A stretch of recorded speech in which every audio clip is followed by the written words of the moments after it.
देखा रमेश, जिसे दुनिया की ठोकरों और गरीबी ने तोड़ दिया था। जिल्लत से हारकर वो उस रात अपनी जान देने खंडर पहुंचा था। लेकिन वहां मौत नहीं, उसका इंतजार कर रही थी मोहिनी। उस काली रात में एक सौदा हुआ। मोहिनी ने रमेश की झोली दौलत और सोने से भर दी। चकाचौंध में अंधे रमेश ने हाँ तो कह दिया, मगर वो भूल गया कि शैतान जब कुछ देता है तो बदले में कुछ लेता भी है। और मोहिनी की मांग थी सिर्फ और सिर्फ खून। तुम्हारे पीछे एक काला बकरा बंधा है, उसे उठाओ। नहीं, मैं किसी को मार नहीं सकता। मैंने आज तक चींटी भी नहीं मारी। मैं ये नहीं कर सकूंगा। तो क्या वापस उसी गरीबी में जाना है? गुप्ता की गालियां खानी है? सुनीता को भूखा देखना है? उठाओ चाकू।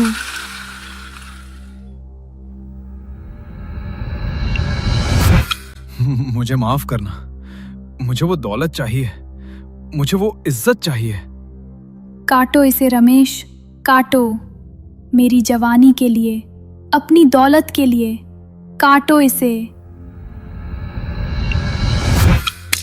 ये मैंने क्या किया? मेरे हाथ खून से। ये खून नहीं, ये तुम्हारी सफलता का तिलक है रमेश। और उस पहली बूंद के साथ रमेश ने अपनी इंसानियत का पहला हिस्सा खो दिया। लेकिन उसे नहीं पता था कि मोहिनी की भूख सिर्फ जानवरों से नहीं मिटने वाली थी। 6 महीने, सिर्फ 6 महीने लगे रमेश को रंक से राजा बनने में। आज शहर का सबसे बड़ा बंगला उसका है, सबसे महंगी गाड़ी उसकी है। लेकिन उस दौलत के साथ साथ उसके अंदर का वो सीधा सादा रमेश कहीं मर चुका है। ओए वेटर, इधर आ। जी सर। ये क्या है?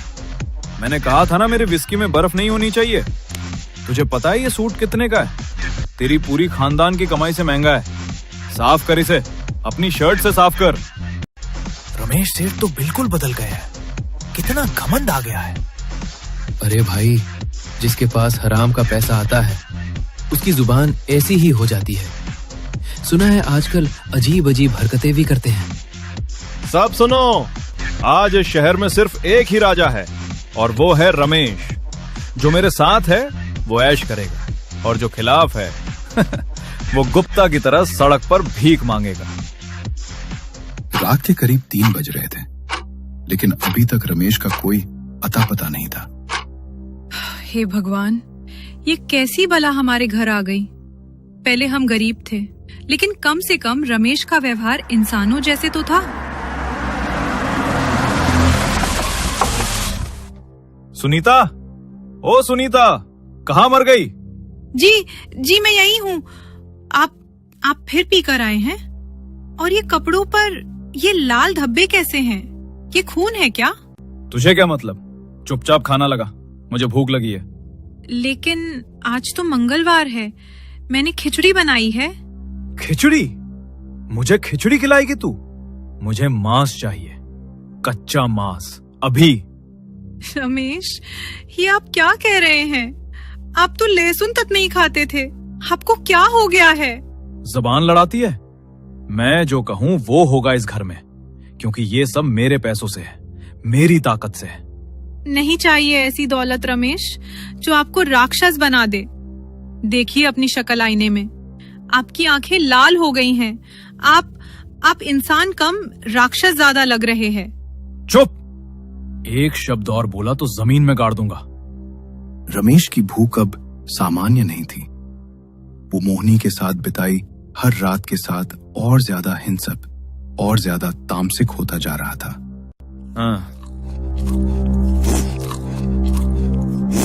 हे माई, ये कच्चा मटन खा रहे हैं?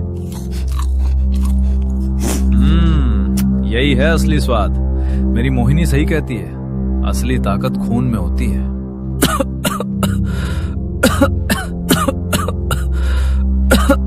ऐसा लग रहा था जैसे रमेश के गले में कुछ अटक गया हो। वो उठकर बाथरूम की तरफ चला गया।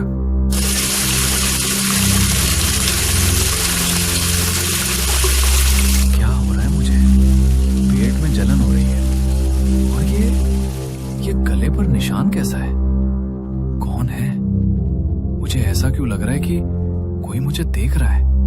रमेश ने चेहरा धोने के बाद जैसे ही आईने में देखा, उसके पैरों तले जमीन खिसक गई। आईने में उसकी अपनी परछाई नहीं थी।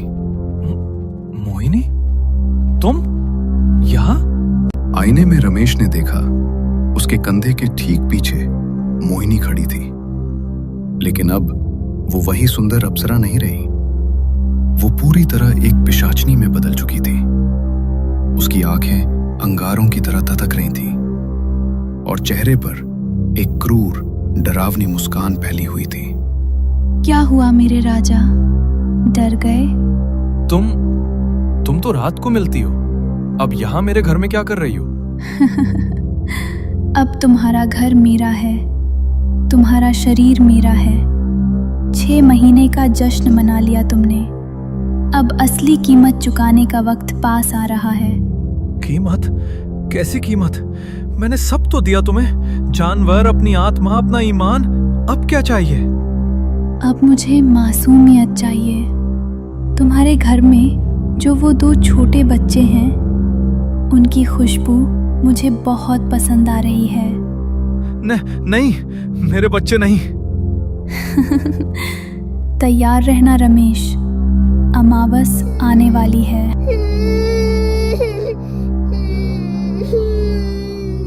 राजू? अमावस करीब आ रही थी और रमेश के घर का माहौल अब किसी कब्रिस्तान जैसा हो गया था। हवा में एक अजीब सी सड़ांध थी जो इत्र की महक से भी नहीं छिप रही थी। ये बदबू कहाँ से आ रही है? पूरा घर फिनाइल से धो दिया, फिर भी जैसे कोई मरा हुआ जानवर कहीं सड़ रहा हो। सुनीता, पानी। आ रही हूँ। रात भर तो शराब और तमाशा चलता है, अब पानी मांग रहे हैं। हे भगवान, रमेश, आपका शरीर इतना गर्म क्यों है? और ये आपकी पीठ पर खरोंच के निशान कैसे हैं? मत मारो, मुझे मत मारो। सौदा पूरा होगा। कैसा सौदा? रमेश, उठिए, आप नींद में क्या बक रहे हो? दूर रह, मेरे पास मत आ। वो मुझे देख रही है। कौन देख रहा है?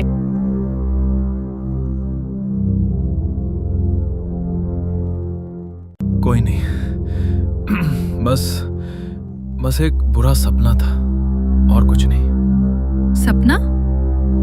रमेश, हमें डॉक्टर के पास चलना चाहिए। कहा ना कुछ नहीं है, मुझे काम पर जाना है, देर हो रही है। लेकिन इस हालत में? मेरे रास्ते में मत आओ सुनीता, मुझे जाने दो।